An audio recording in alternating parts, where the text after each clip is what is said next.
My name is Nishesh Basavareddy, and I'm a sophomore here at Stanford. I'm studying data science, and I'm from Carmel, Indiana. I was born in Irvine, California, and my dad just played recreationally over there, and I have an older brother who's about 3 years older than me, and he started playing when he was 5 or 6, and I started going to the courts with him when I was like 3 years old, 4 years old, and just picked up a racket. And I played tennis and soccer growing up, and then when I moved to Indiana at 8, I chose only tennis. I just liked the individuality of the sport, and yeah, I just loved it.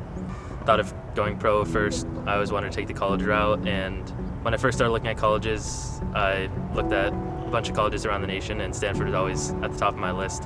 Coming to the school, seeing what it was all about, seeing the coaches, the team, and everything, I just thought it was the perfect fit for me. So on my visit, I heard just a lot of stories about all the cool people you meet at Stanford. Obviously, to get in here, you had to have something special or have an interest that you excelled at. So I feel like just being able to meet those people and being surrounded by those types of people every day just helps you keep improving and work towards whatever your interest is. I first started talking to them right before my junior year of high school, and Paul did a home visit as well to me, and I always thought that they're like a really tight-knit family kind of here, and they would really care about us on and off the court. So I think that's one of the most important things about them. I feel like I'm an all-around player. I like to be an aggressive baseliner. I like my backhand, my forehand, and I also like to come into net, finish off points there, and just mix up the pace of the rallies. A couple aspects of my backhand that make it one of my better shots, or that I can explore pace well off that side, and I can also change direction well.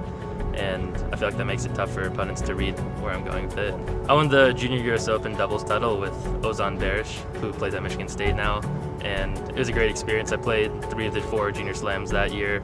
Just being at the same facility as the top pros was a really cool experience, and then being able to win the title at the end of the week.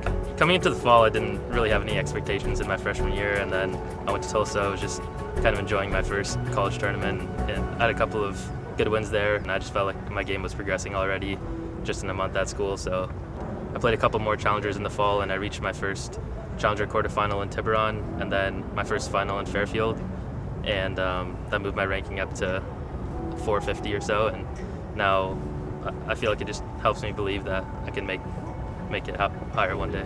Yeah, I think when you have a group of teammates that cares about improving and winning, I think it just makes it easier when you're doing hard fitness sessions or hard practices. And just seeing other guys work hard as well just makes it easier to keep improving and keep competing every day, and I think the coaches do a good job as well of pushing us. So I think that's probably the most beneficial thing of being on a team, where normally tennis is an individual sport and you're kind of just grinding out there on your own. So I think being a part of a team helps that. Yeah, I'm looking forward a lot to this dual season. Obviously, we got a great group of freshmen this year, and all of our returners have also improved, I feel like, from last year. So I feel like we have a real shot of going deep in the NCAA tournament, but I know we just have to keep on working hard every day, and I hope we can just give ourselves the best opportunity to make it to the final side and have a push at winning the title.